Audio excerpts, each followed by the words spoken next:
Donc elle peut également vous comprendre. On avait fait un live ensemble sur ma page, je vous le remettrai en lien si vous voulez, si vous n'avez pas pu le voir. Et donc Gaëlle lui a parlé de moi, et donc elle est venue tenter de me découvrir. Nous avons échangé, et puis nous avons commencé l'accompagnement de 4 mois ensemble. Alors c'est une dame qui gère une équipe une équipe qui est en intervention chez les clients, et qui le week-end, une passion qu'elle a, auquel elle est formée, elle est photographe le week-end. Donc si vous avez besoin d'une photographe, vous pourrez me demander ses coordonnées. Elle est dans l'Est. Et alors elle avait un trajet de 45 minutes de route pour aller au travail.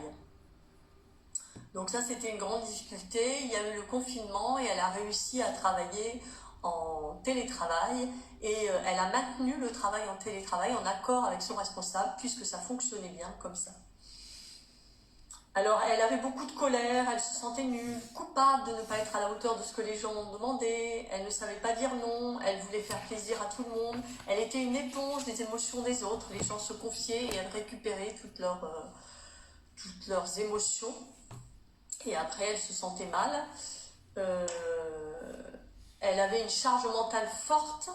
Elle était dans le contrôle, et elle a découvert sa sensibilité. Elle me disait, une petite tâche devient insurmontable et une pile de tâches s'accumule à faire qui ne cesse d'augmenter. Alors elle a repris confiance. Elle a trouvé un nouvel équilibre en acceptant ses besoins, son hypersensibilité, sa multipotentialité qu'elle a redécouvert. Car elle a un cerveau qui est toujours en éveil, plein d'idées qui lui traversent tout le temps la tête. Et en fait, en regardant un peu ça, parce que moi je suis aussi multipotentielle et hypersensible, et je m'étais renseignée sur le sujet parce que des personnes m'en avaient parlé. Lors d'une formation, il y avait une coach multipotentialité qui était là et qui nous avait expliqué. Elle s'est retrouvée en ayant plus de recul sur les situations et à faire des pauses pour elle, pour se ressourcer. Par exemple, moi ce midi, j'ai mangé dehors avec le soleil, à entendre le chant des oiseaux et à sentir un peu le soleil. Et j'ai fait du coloriage pour faire des pauses. Il m'arrive aussi parfois de faire des pauses, de m'étirer, de marcher un peu, de me détendre un peu les bras et les jambes, parce qu'on fait souvent du travail derrière un bureau, derrière un ordinateur. Et vous, qu'aimez-vous faire comme pause ou faire seul? Dites-moi en commentaire si ça vous tente. Alors j'ai encore 2 cas à vous présenter rapidement, 2 personnes. Alors une femme de 50 ans, une maman divorcée depuis longtemps, depuis plus d'une dizaine d'années, célibataire, avec 2 enfants de 15 et 17 ans, donc dans l'adolescence, qui était au chômage et qui était en reconversion de formation bien-être. Elle travaillait dans une crèche, dans un hôpital, et donc elle y a fait son burn-out. Alors il y a eu un remaniement de direction, une gestion du service qui était moins claire, moins bonne. Elle a vécu d'avoir du mal aussi à aller au travail. Il y avait de la surcharge, de la pression, du harcèlement de certains responsables. Elle n'a plus envie maintenant de travailler en équipe. Et elle avait beaucoup de tristesse et de colère et des difficultés à repenser le quotidien suite à cet épuisement depuis 2 ans. C'était compliqué à la maison, les enfants la sollicitaient beaucoup parce qu'elle n'arrivait pas à dire non. Alors elle m'a dit qu'elle avait réussi à surmonter ses doutes. C'est vrai qu'elle avait beaucoup de doutes, elle doutait beaucoup d'elle, elle avait beaucoup d'interrogations, d'inquiétudes, elle était beaucoup dans le contrôle qu'elle s'imposait. Elle a mis des mots sur ses inquiétudes et sur les attentes qu'elle s'imposait. Elle a réussi à dire non, à formuler ses envies et à profiter de bons moments. Et sa colère et sa culpabilité s'estompaient petit à petit. Avez-vous souvent des doutes, des pensées qui viennent en boucle, des inquiétudes? Vous pouvez me dire en commentaire. Et puis ma dernière accompagnée, que j'accompagne toujours, qui avait pris un accompagnement de 4 mois et qui qui a pris des séances supplémentaires. C'est une possibilité de prendre des séances supplémentaires, 2 séances si on a envie, puis en reprendre d'autres après ou en reprendre une après. Après les 4 mois d'accompagnement, comme vous avez déjà fait les 4 mois, vous pouvez en reprendre. Donc elle a repris des séances pour consolider. Alors c'est une dame qui est en couple, elle a 52 ans.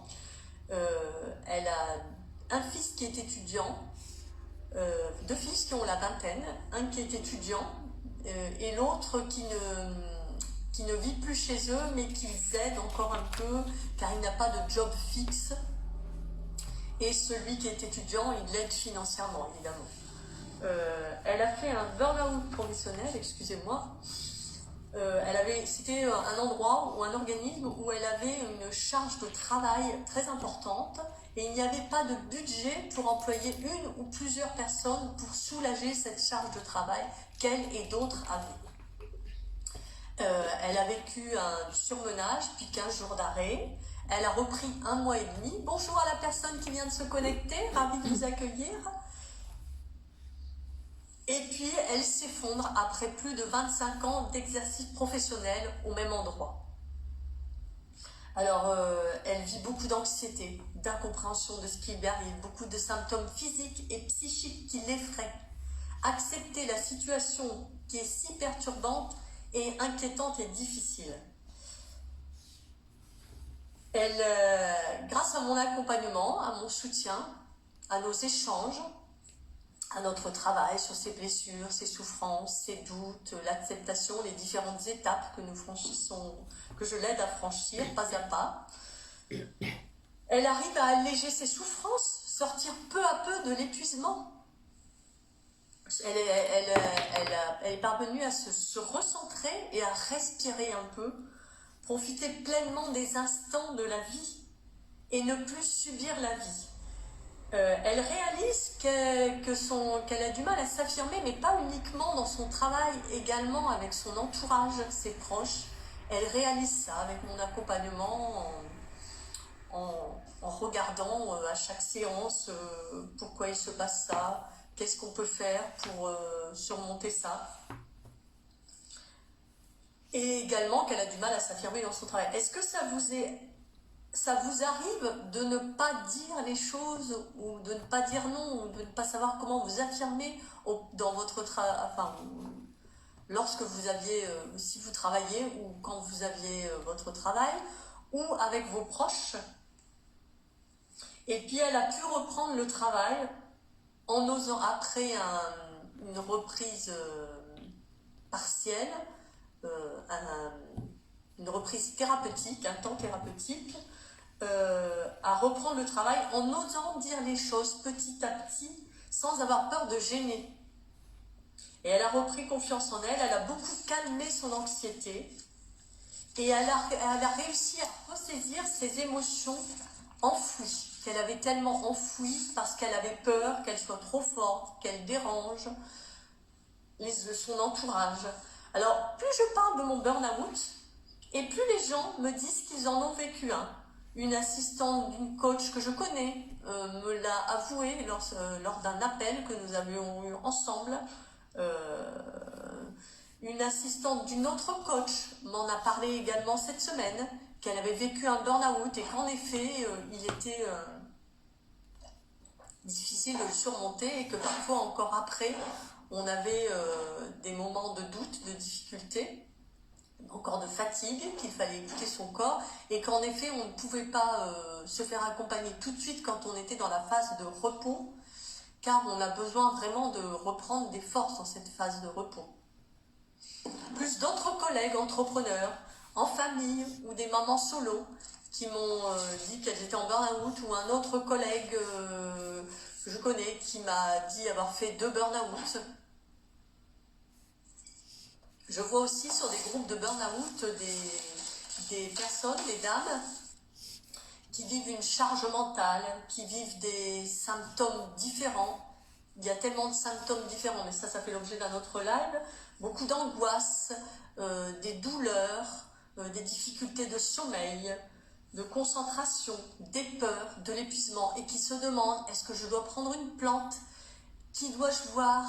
je m'inquiète, j'ai tel rendez-vous qui m'est demandé par la sécurité sociale, je dois voir le médecin du travail, comment cela va se passer, beaucoup d'appréhension, d'angoisse, d'inquiétude.